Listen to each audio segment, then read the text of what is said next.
Hello, everyone. Good morning from chilly Berlin, Germany.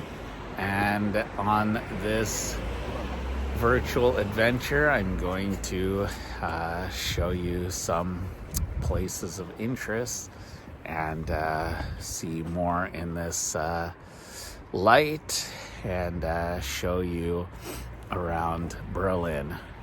So please give this video a like, comment if you wish, and thank you all for subscribing and supporting me.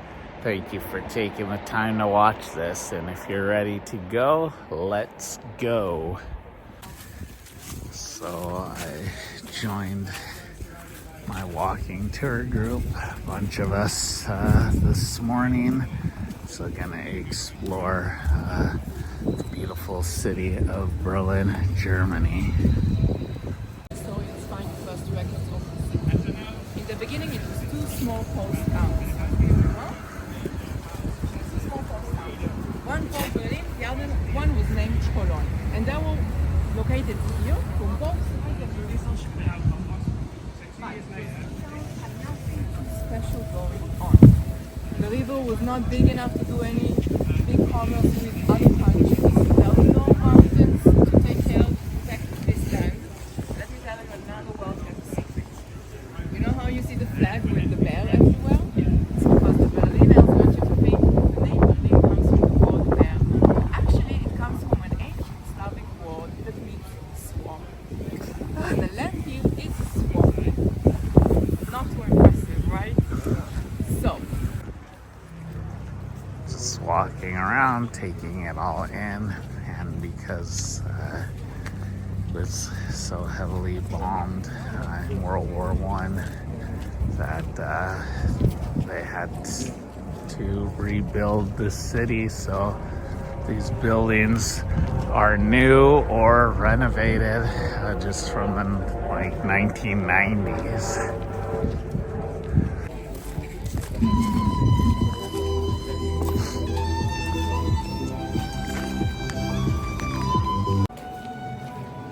Look at these old pillars.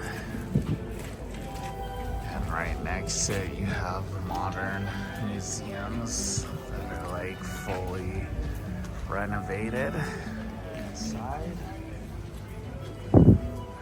Sun shining. Wooden entrance to a museum. Altus Museum. Just like, wow. Dome, the Berlin Cathedral. Now, the Berlin Cathedral looks extremely old, but it's actually one of the newest buildings that were built on the museum island. It's the only structure also that it's not a museum. And this was built in the beginning of the 20th century. And just it opened a really short time before the beginning of the First World War. And this building was ordered by the last Kaiser, Wilhelm II. So this is the Berliner Dom.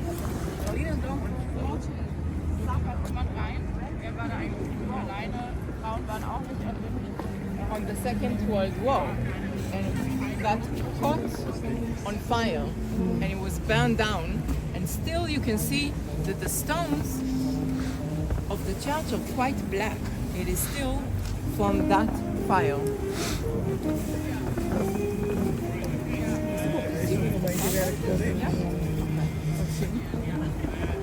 Make it into the Humboldt Forum. The Humboldt is the biggest university.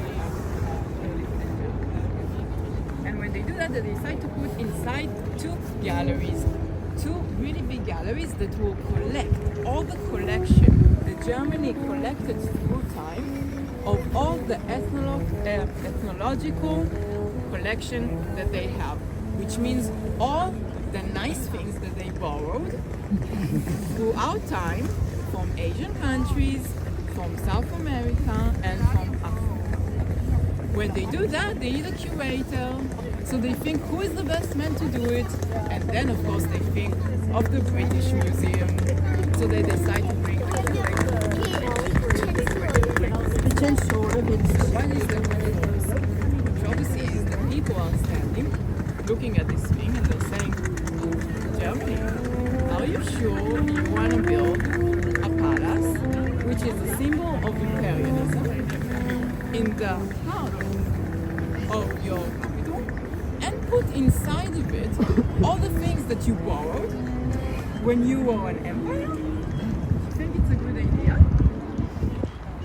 So, let me tell you that if you go inside, you will see that all this thing is being negotiated, discussed. Nothing is under the carpet.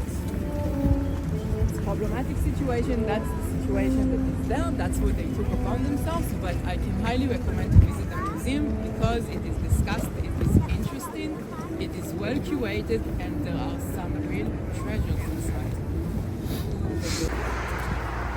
Look at the magnificent sculptures on top of this bridge as we leave the island of museums.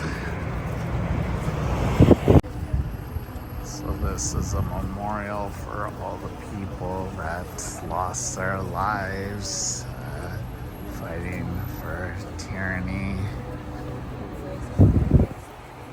So we're gonna go inside for a moment.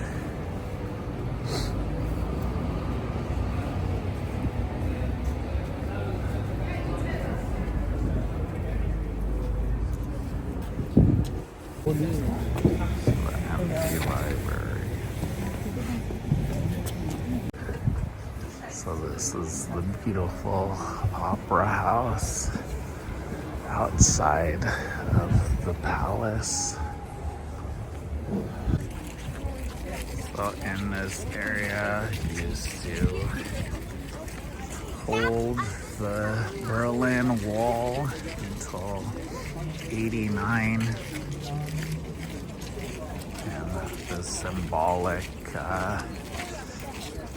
carriage on top of the gate looking out at the French embassy. The architect made sure to remember the Cold War, the Trench War, so that's why the bottom layer is looking like that. And over here you have the American embassy as we walk through to the other side. Because now we're in East Berlin. Jewish memorial site, the memorial site for the Nazi of Europe. I would like to invite you guys to experience it for yourself. So I would suggest that you would go inside and have a 5-minute walk. Try to walk alone if possible. Try to get as deep as you can. And I will wait for you on the other side, okay? You would recognize me from my own path. Okay, so I will wait for you in just a straight line from here outside. I see you in about 5 minutes, okay?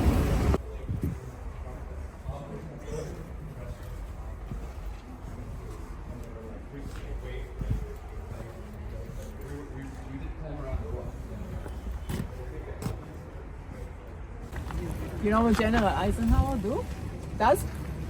Cracks up laughing, hangs up the phone. At that point of the war, nobody needs to cut any deal with Nazis. The war is gone. It's gone. He knows that. Hitler wakes up the day after the birthday. He hears about that. The ultimate betrayal. Himmler was there a night before looking and swearing loyalty in his eyes. He hears about that, and then he gets another piece of information, which is what happened to Mussolini. You guys know what happened to Mussolini? Mussolini was caught trying to escape in the mountains in North Italy. The partisans caught him, then they did a few very bad things to him, and they took him all around in Italy so everyone can see the bad things that happened to him. Now, so Hitler's final place after his parliament was destroyed, and he decided after World War II that no point anymore. So him and his wife decided to go to sleep forever. He gave her a pill. It's like a wedding present for her to sleep forever, and he shot himself. Here's what remains of the Berlin Wall that divided the city and divided people. I will just tell you a bit about this place. Checkpoint Charlie was a crossing point from east to west. It was a diplomat crossing point. Diplomats and soldiers. Everything you see is basically fake. Okay?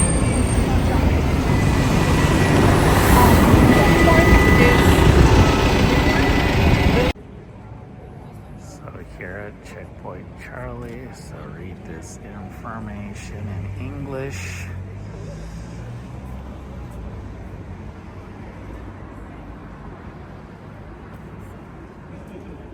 So yeah, very different now.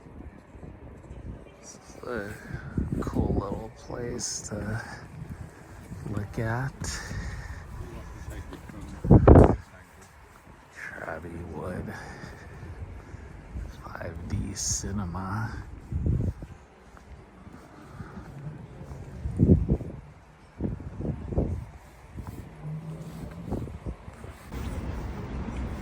The next stop, Dutchland Museum. All right, going to go inside and check out this museum. All right, inside.